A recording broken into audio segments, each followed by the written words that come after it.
At this time, this is what I'm going to do. I'm going to step out of the way. We'll pull the board over here. Brother Brian, if you'll help me here, please. And then Brother Don, we'll let you take that.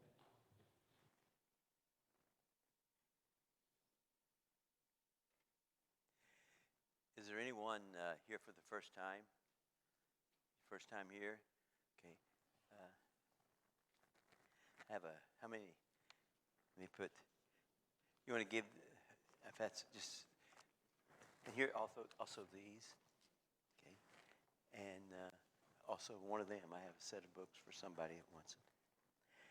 And also, everybody get a pen? Anybody need a pen? I ordered brand new pens, so I'm just getting rid of them. I got new ones coming in next week, about 130. Anybody didn't get one? Just giving them out.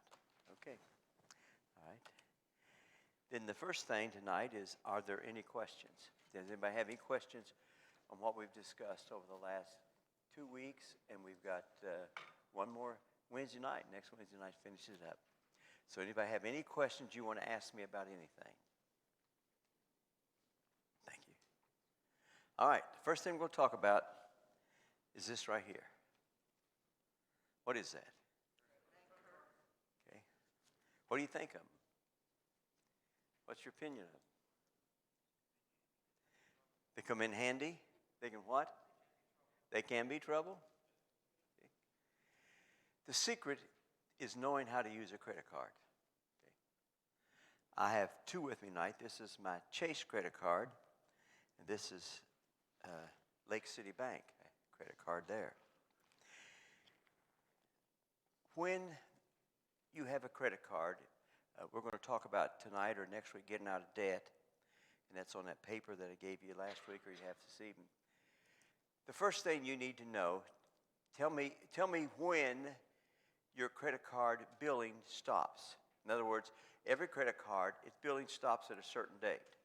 On this particular date, it's the first of the month. Okay.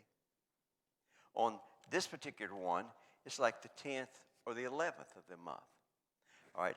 I have also a Amazon credit card. It's on the 23rd. Now, when do I buy things using my credit card? I never pay interest. But how can I get 60 days on using their money before I have to pay my credit card? How do I do that? That's the secret of using a credit card. This credit card here, if March 1st is a cutoff day. All right, now, I don't just go out and use this credit card. If I've got something that I need, then like gas, I use it.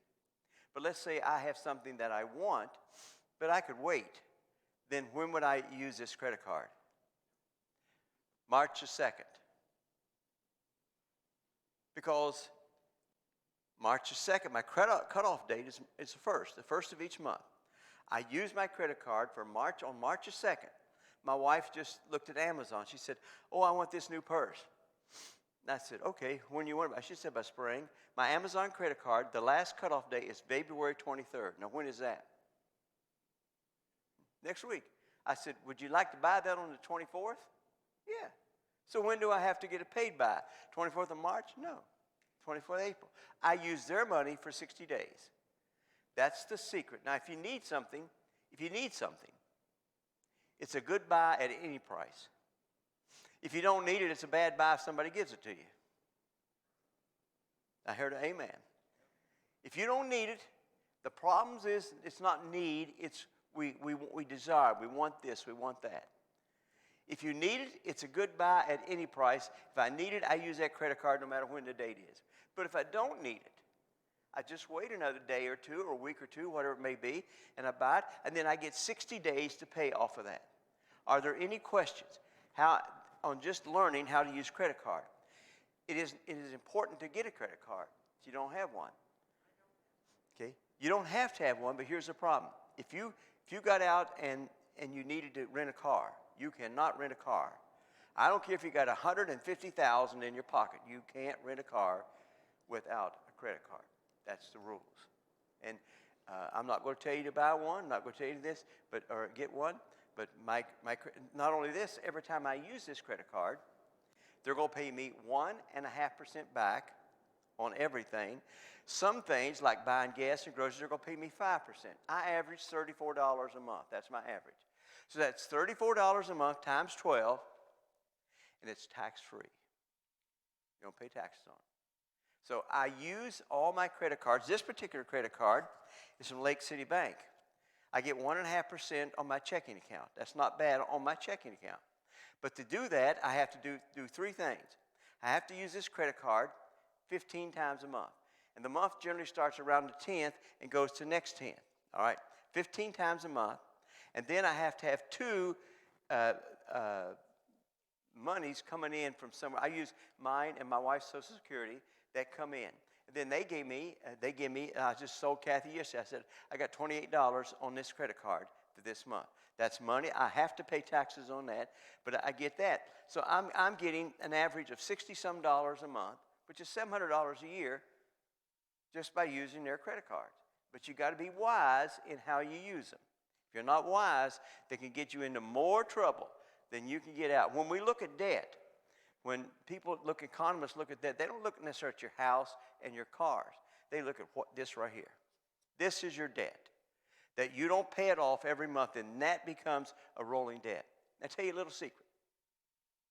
I go out today and borrow $5,000 on a credit card. The interest is 29%.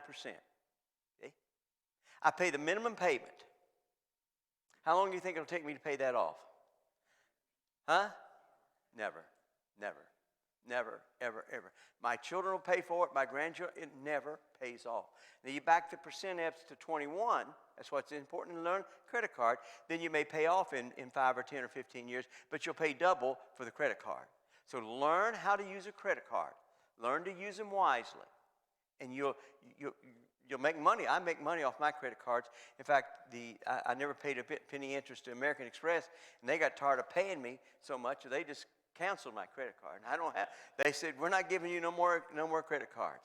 So I know how to use credit cards. I know how to use them wisely. I know exactly what to do.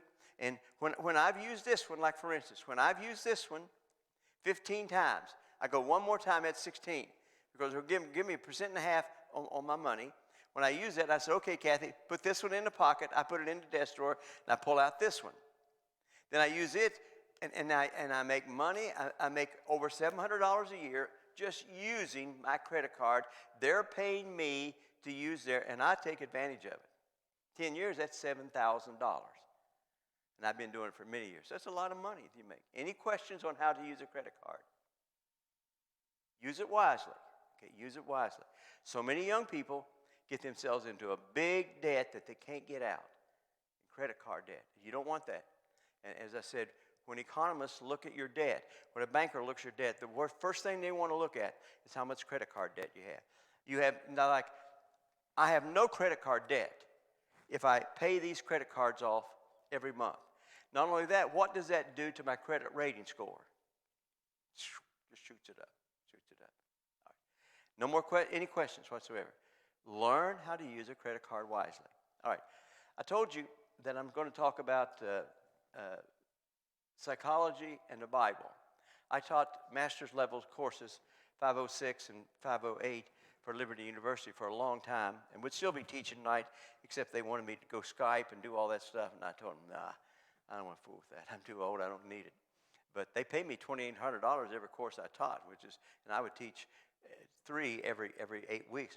That's multiply 2,800 by 3, then I do that 6 or 8 times a year. But I don't need it.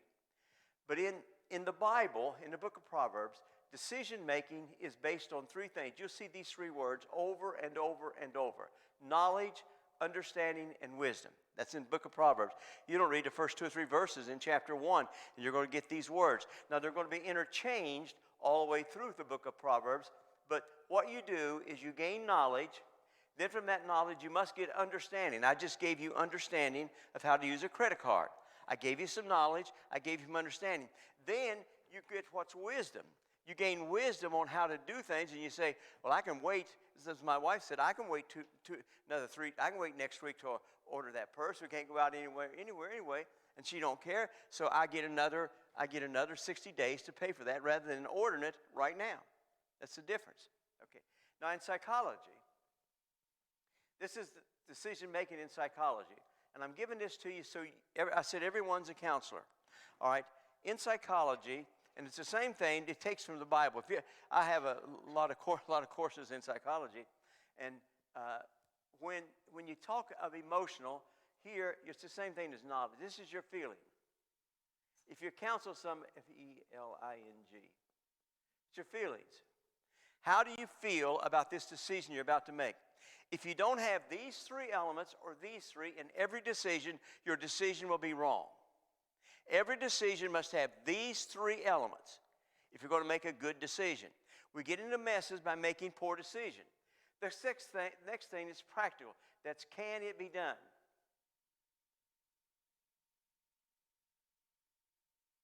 Some people make poor decisions because they're not practical on what they make a decision on. It can't be done. That's understanding. The next one is rational. Rational, what does rational mean? Does it make sense?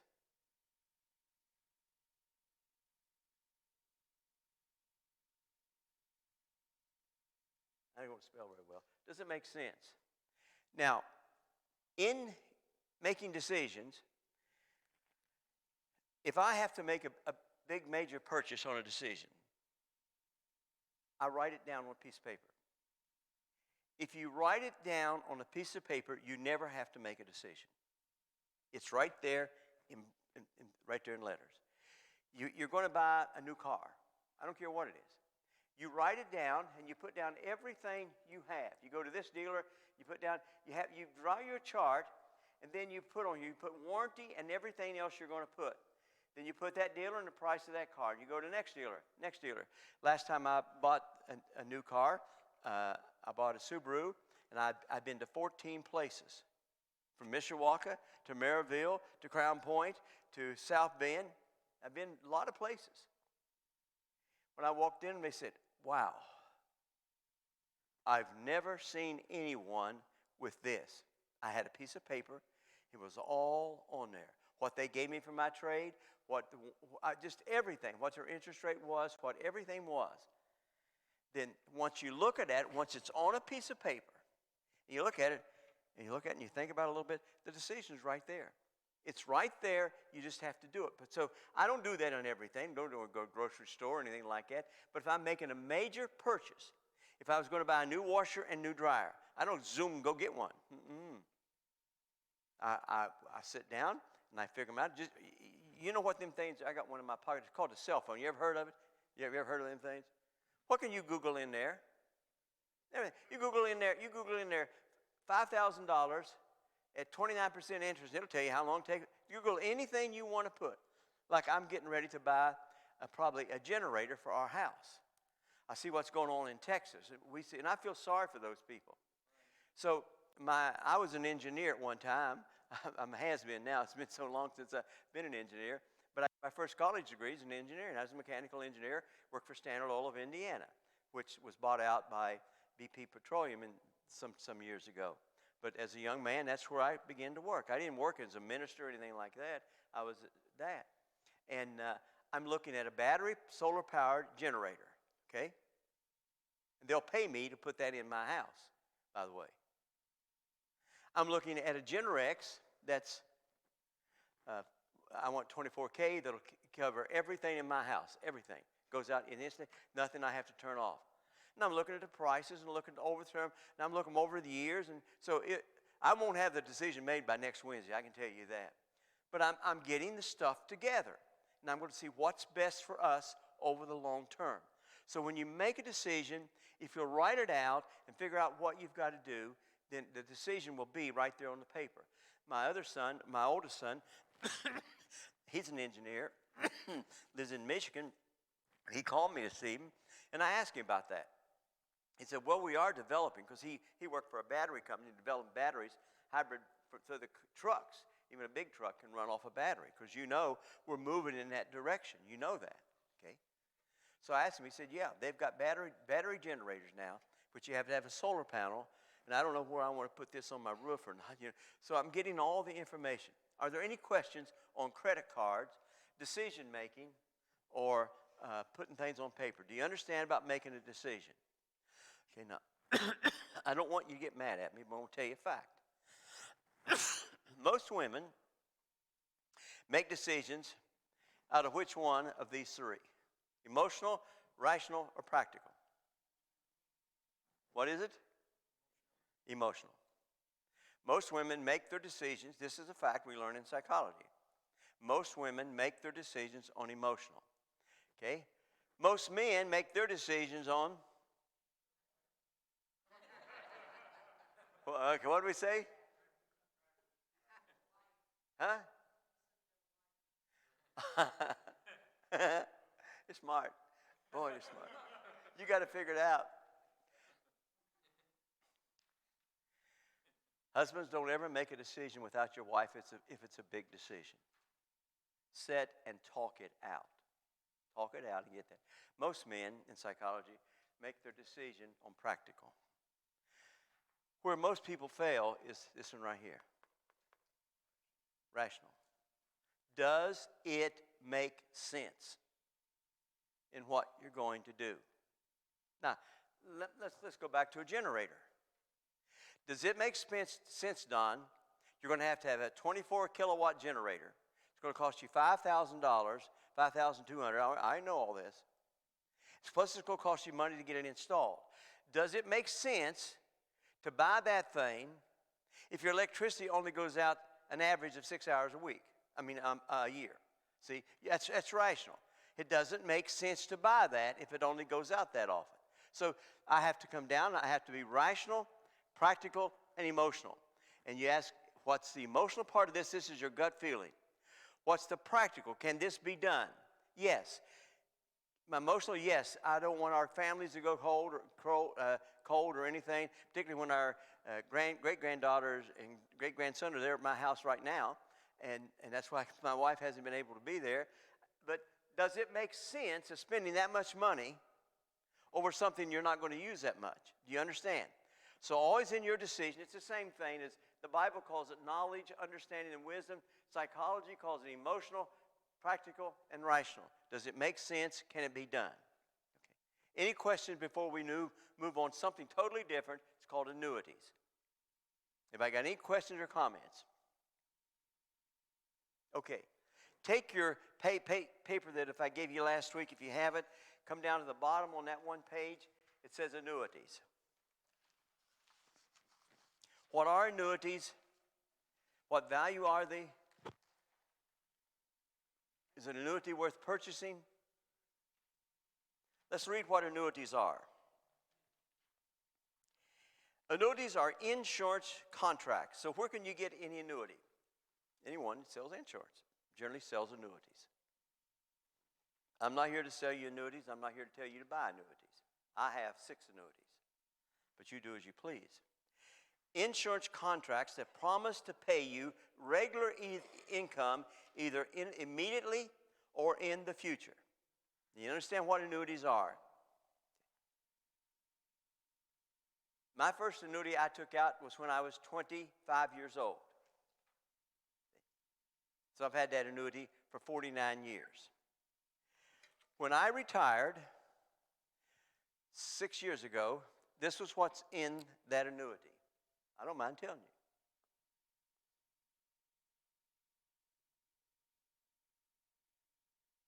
$494,000. Since I have taken out this annuity, since I've been taking out money, I take out, in fact, next Thursday, they'll zap my account with $2,450. Okay? So I've taken out on this annuity as of this month,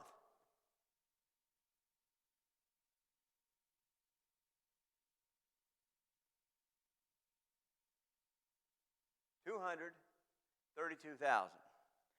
How much now should I have in my annuity tonight? What? 262. Okay. Now I don't get that till 8:30 this evening, and I check my everything every night. As of last night, this is what I had in my annuity.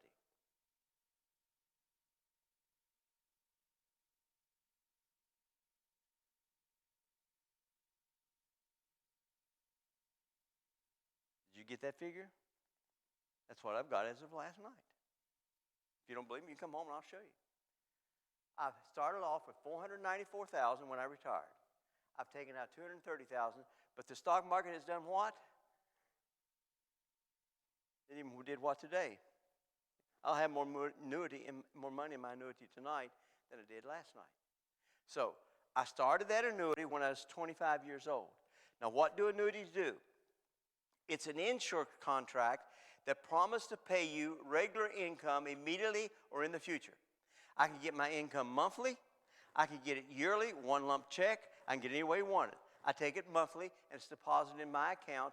It's always deposited the last Monday or Tuesday of the month.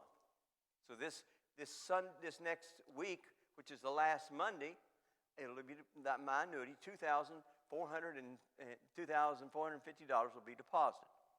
But what will happen is the stock market will go up, and I won't lose any money. Now, that's an annuity. What else does it do? You can buy annuities with a lump sum or a series of payments monthly or yearly. I started at 25. How do you think I bought that annuity? You think I bought it with a lump sum? I took them and gave them $400,000? No. I started off with $33 a month. Then it went to 75. Then it went to 125. Then it went to 250. This didn't happen all one month right after another. Then by the time I was 28 years old, I was putting $750 a month in that annuity. What do I put in it now? Nothing. Don't put a penny in it. Okay? That's an annuity. Annuities can come in three varieties: fixed, variable, or indexed, even with its own level of risk and payout. Okay, what is this annuity that I have right here? Would you call this a fixed, a variable, or an indexed? It's a variable, which means it's where? It's in the stock market. 100% of it is in the stock market. Even overseas stock market. You have a round circle and you put what percentage you want here, what percentage you want there. That's a variable annuity. All right, now, what is a fixed annuity? My wife and I went into Key Bank. Does anybody know where Key Bank is on Michigan Street? We were there Friday morning. What were we doing? Buying an annuity. Okay. Here's what we gave them. I don't mind telling you, as I said, I don't mind telling you what we do because I want to help you. I don't want to hurt you. Let's see now. This thing here. Oh, yeah, I got it. I'm not real, you all realized a long time ago I was brain dead. So I'm not real sharp on anything. Okay? My wife and I went to Key Bank. I called Friday morning. I called probably 7 or 8 banks. I said, what is your best interest you can give me if I bring you $20,000 right now? That's exactly what I did. I said, what is the best interest? And I called, some of you maybe here bankers. Okay. I called all of them, and guess what the highest percent interest I got? Huh? 0.05, actually 0.03. So I called Key Bank, and I don't bank at Key Bank, but I check around, emotional, practical, rational. Okay? I don't, just because I bank at one bank, if you don't do what I want it to do, I'm not going to fool with you. I'm going somewhere else that's going to do me what I want done for me. Okay? So I gave them, we wrote $10,000 checks out of 2 different accounts. So I gave them $20,000.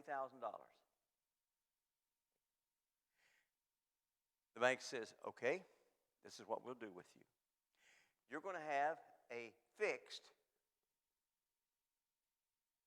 annuity.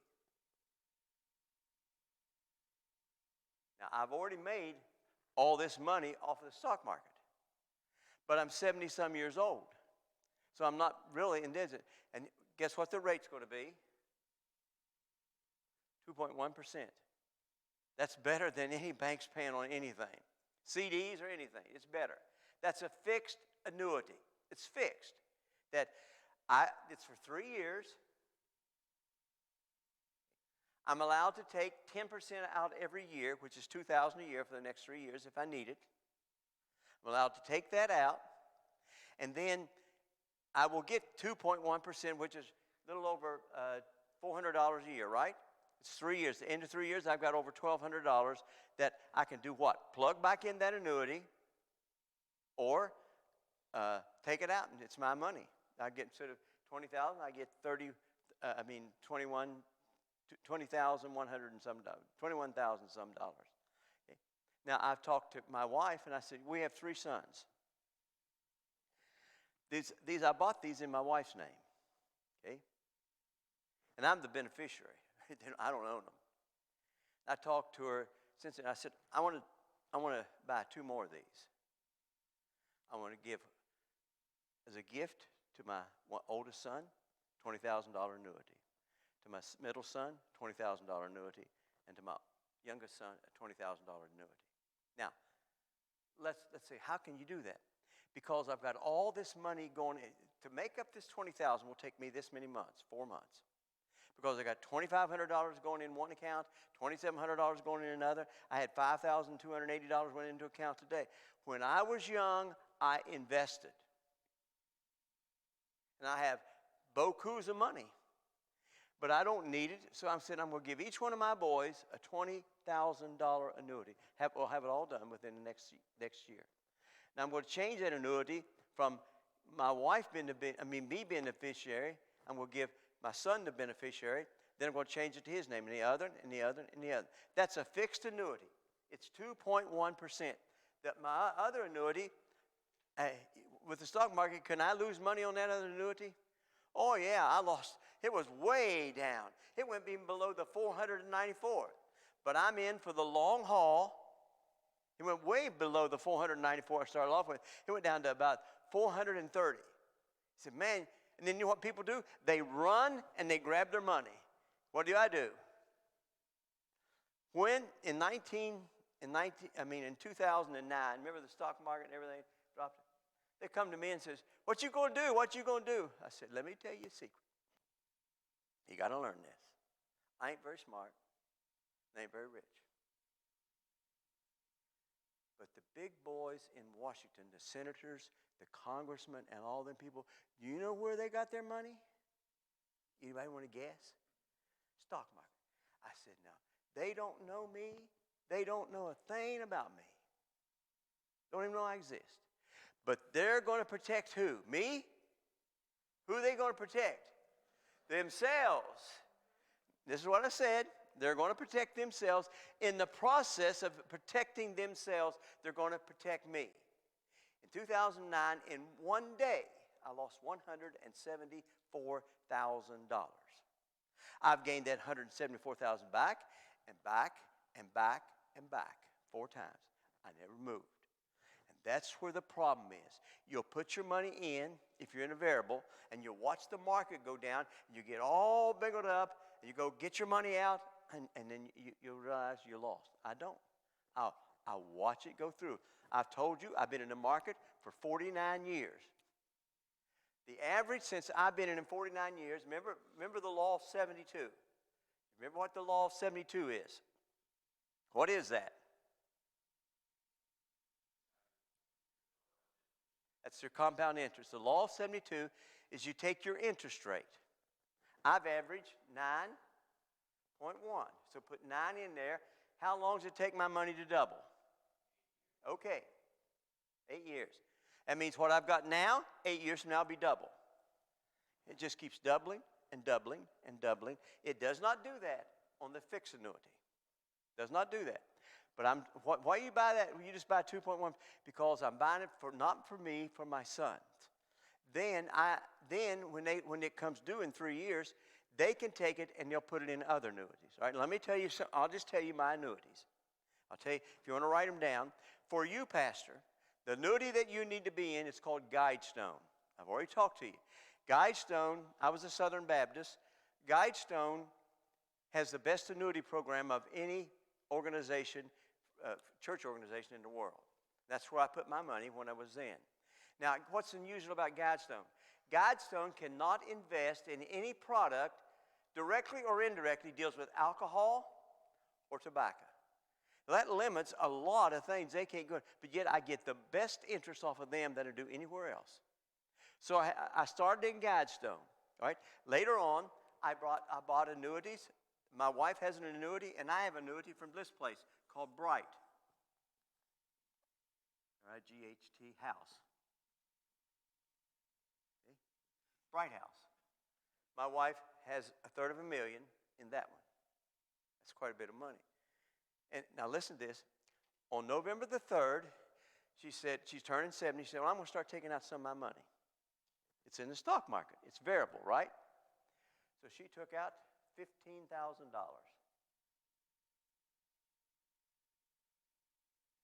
And as of yesterday, she's only made back of that $15,000,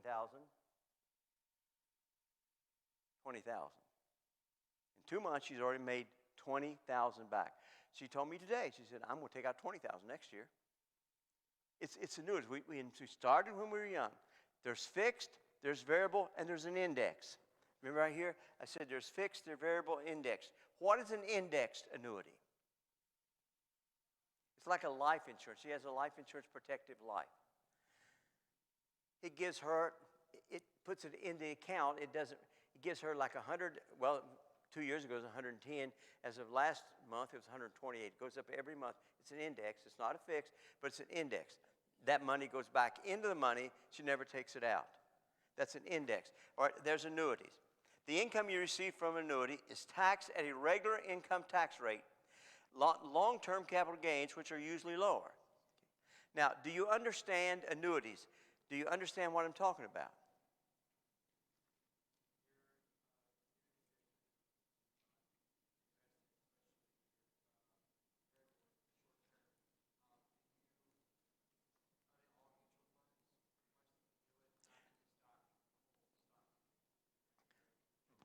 Bright House buys stock for me.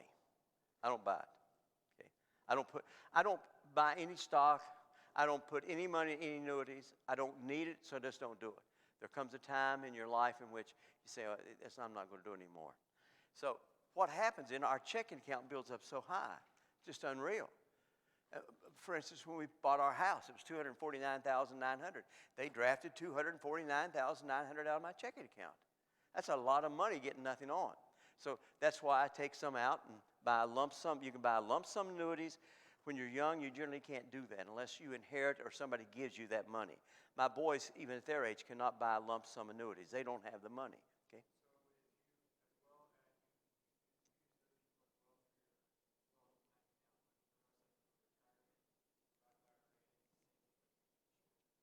Yes.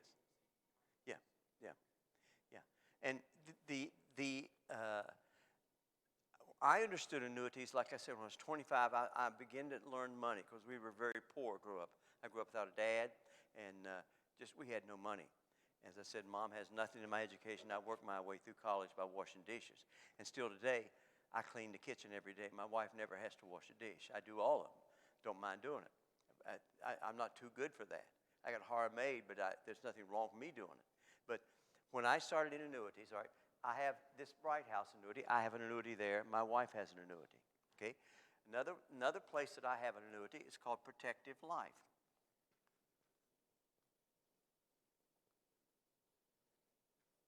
Now, watch what I've got. I've got a fixed, I've got a variable, and I got an indexed. Not all of my money, it's in different places. I don't put it, that's why I said my Guidestone annuity, it's from Dallas, Texas. So I can't even see what I did today until after 8:30 tonight, or 8:30 tonight. That's the earliest I can see on that. So I have those annuities. I had fixed, variable, and indexed. The one that you generally make the most money is variable, but it can go down. So if the stock market crashes, I've got these others that I lean back on that they're fixed and variable. I mean, fixed and indexed. Okay. Do you understand now an annuity? Okay. Well, let me see. I have Bright House. Bright House is one. Another one is Guidestone. Now, for instance, Guidestone would not be for any of you. It's only for him. Now, here's an advantage of being in Gadsden that you're not going to get, that I get. It doesn't make any difference how much you take out when you start retiring. It's non-taxable because you're an ordained minister.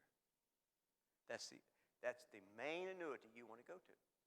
Plus, the day you sign up, bing, right then, you got a $500 death benefit. And the longer you're in it, like if I die tonight, it goes up to 100 and some thousand, depending on your age, then it comes down to 20,000, and it stops there. When I die, my wife gets 20,000 from that annuity. But that's my biggest annuity. That's only for ministers. Now, that's an advantage. I take out $30,000 to $40,000 a year, and how much do I pay taxes on that? The United States government has set up a long time ago that because most pastors do not make a lot of money, I didn't make much. They don't make a huge salary. Most of us had to work a part-time job. The United States government said there will be no taxes on any pastor on his annuity. Now, that's not anything else but just an annuity. And it has to be through, if you put that through Bright House, you're not going to get that. If you put it in Protective Life, you're not going to get it. This up here, this other one is called Eagle, where I put the 2.1 in. It's called Eagle. You're not going to get it. It's at the bank. And let me see, do I have any more annuities? I got Protective Life, Kathy, Bright House. Oh, Life of Southwest. Yeah, I got another one. Life of Southwest.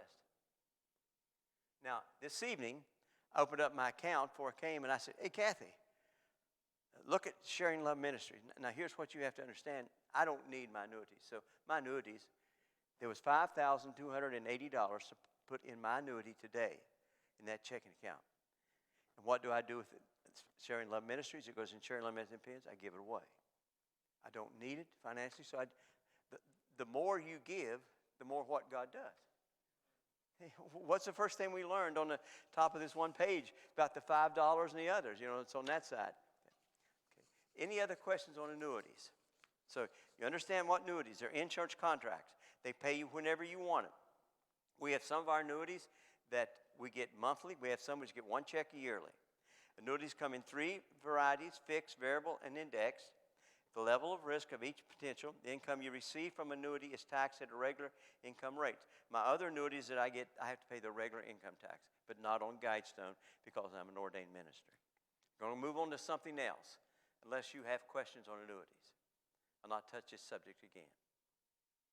All right. At the top of the page of this, it's got creditor, months of length of time. Underneath that's the 4 laws of stewardship. We'll get on that next week. What happens? How do you get out of debt? How do you get out of debt? You take your debts. This was developed by me, and it's used by Dave Ramsey and all of them. I developed this over 50 years ago, and I gave it to Larry Burkett. Dave Ramsey took over Larry Burkett's stuff because Larry Burkett died of cancer. Okay. And you'll see it used, and it was my thing that I came up with. And guess how I came up with it? Because I was in debt, okay? Let me see where I can write it. I'll try over here. You can see that on the thing, but when I started working at Standard Oil, I'm 21 years old, they gave me one of these things. What I call them, what are them things? By the way, this money here, I carry 20. I carry a 20, a 10, 2 5s, and 2 1s. 6 months from now, you say, how much you got? It'll be the same 20, the same 10, the same 2. I never spent a penny. I shouldn't tell Lake City Bank this, but how do I get 15 of these? How do I use 15 counts? I go into McDonald's. Me and my wife get out. I say, okay, buy a hamburger. She buys a hamburger. I buy me a hamburger. That's 2 times. But I said, I like to have an ice cream. We don't go up and buy 2 ice cream cones. I buy an ice cream, buy another ice cream. I think I'd like to have a cookie to take home. I've used this thing 6 times in less than an hour. 6 times. I play the system. I know the system, and I play the system. We was talking to Scripture today. Pastor, now I love your pastor. He knows that. You and I are such good friends. I said, the Bible said, now listen to this. The Bible said, the children of the world, lost people, are much wiser than the saved people. The children of the world are much wiser than the children of light. This is Jesus speaking. Jesus went on to say, make you friends of the world so you can learn how to do things. So, just 3 days or 4 days, this thing's already 15. I've put it back. I've done it. Spent probably $30 15 times. Then I pull out this one because I'm going to get 5% on that. Now, they're going to pay me. And so I know you think I'm silly, but I just use all the system. But when I was young, I didn't know the system. I learned all this. So one night I went in and I told Kathy, we're in a mess. We're in a mess. We would go to police, we lived in Whiting, Indiana. We go around that area and buy furniture, buy this, buy that. And I said, we got to get out of debt. So what I did is I sat there and I listed my debt. At that time, the longest was 3 years. I didn't live in a house. I didn't own a house. I didn't have any money. And I put them all down here. All my debts. They'd come out, so it looked like this. These are when the debt's paid off. Then the last one, like 2 months on. I said, here's my system. It's in, as I said, Dave Ramsey's right now. Let's pay off this one, and let's roll up into this one what we're paying. Let's pay off this one, and let's roll up. Now, what happens as I kept rolling up, this was over with before I knew it. The time became less. That's how you get out of debt. That's how you do it. You just take it, you list them, and you list them in length of times to pay off. If you got a house or anything, and you want to be that, you list it as top. Whatever your debts you are, you list them in, so they come in an order like that. They're descending order coming in toward the graph. Right. And you take the bottom one and roll it up. Roll it up and roll it up. Now here's another thing I realized in life. If I'm living today on $1,000 a month, and somebody all of a sudden comes tomorrow and gives me an extra 100, well, now, why do I have to spend that extra 100? Why, if I'm able to live today on 1,000, why can't I live tomorrow on 1,000? No, we go out and we grab that money and we run it and we spend it. And you know what we buy? We buy those things that we don't need. If you don't need it, it's a what? It's a bad purchase, even if they give it to you. We don't buy those things. Don't buy them. Therefore, I learned that, and I learned that. I learned how to use credit cards. I learned how to get out of debt. I learned annuities. I learned stock. I learned all of that. And because I learned that, then I've become successful in that in my life. I talked. Any questions before I go into one more? It's about 5 minutes till. I talked about this the first night. In life, where am I at right now? I said, you got to list that. Where am I at? Then the next question is, how did I get there? Where am I at? How did I get here? Then, where am I going? You got to know where you're going. Where you're going. When we sat down just last Friday, hadn't even been 7 days yet. We were doing this fixed annuity. We were doing that just for Kathy. But now, after we done it, we said, maybe the boys could use that more than we could. So why wait till we die? I never could understand why I heard a person says, when I die, not me, I didn't say that, they'll all drive Cadillacs. Well, that's foolish. You didn't get any joy out of it. You're dead and put in the grave. Why not let them drive Cadillacs now? So and then we said, see, this was all changed. Well, we don't need this 2.1 for 6. Boy, the boys could use that. And they have grandchildren and grandchildren, children and grandchildren. So we decided instead of buying one, now we just happened since last Friday. We're going to buy 3. We're going to give each of the boys 3. And my if you saw, we won't see him, but my little granddaughter Eleni, she's 3 years old. Okay, Papa opened her account at Chase. You can go to Chase, takes this much money. You can't open without this. You bring in $499, they won't open it. It takes $500. So if you got $500, you open an account at Chase. Now, it's actually going to take at least $505 Because first thing you do is open up a checking account. Then from that checking account, if you take in cash, they invest that right then. All right, my great-granddaughter is 3 years old. If I never put another dollar, because money doubles every 8 years, at age 66, younger than I am,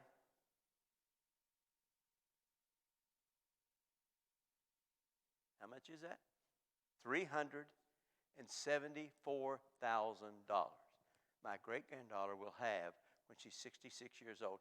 But Papa puts money in every Christmas. I put it January. I put another $250 in. I'm going to do that from now on. My granddaughter Anna, who is autistic. She has this much money in her account. Every penny of it. She had $11,104. She's 13. Papa puts nothing more in there. This is what she's worth at age 66. Because her dad and I sit down Sunday afternoon, figured it out. $1.4 million. That's what she will be worth. She's autistic. She's not sociable. She doesn't have the skills, you understand? So Papa is making sure if she can't get a job, she's going to be taken care of. Guess who's in control of all these? She's not, nor her dad or mom. I'm in control of all of them. I look and I see what you can do. Now, when I told you about the $5 and the things, if you will use your money wisely, I'm going to tell you what God will do. What did he do to the one who did not use it wisely? He said, take it from him. So if you're not going to use your money wisely, God's going to say, okay, I'm sorry. I know somebody that will. He says, give it to Don. I'm going to take it from you. Now, you don't not like that. I didn't say that. Who said that? Jesus. So if you can't use it wisely, give it to Don, because I know Don's going to invest it. He's going to use it wisely. He's going to do that. Learn to manage your money. I used to do a lot of marriage counseling. Under marriage counseling, and I let my license expire because I don't do it no more. Under marriage, the number one problem in marriages is called communication.